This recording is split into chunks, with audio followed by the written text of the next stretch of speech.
বীরভূমের রামপুরহাটে সকাল সকাল রেলের জায়গায় অবৈধভাবে বসবাসকারীদের উচ্ছেদ করল রেল দপ্তর।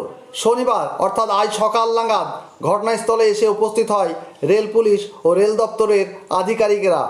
রেলের জায়গায় এই অবৈধ বসবাসকারীদের উচ্ছেদ করার জন্য বিশাল পুলিশ বাহিনী এসে উপস্থিত হয় এবং কোনো রকম বল প্রয়োগ ছাড়াই এই উচ্ছেদ করা হয় বলে রেল পুলিশের পক্ষ থেকে জানানো হয়েছে।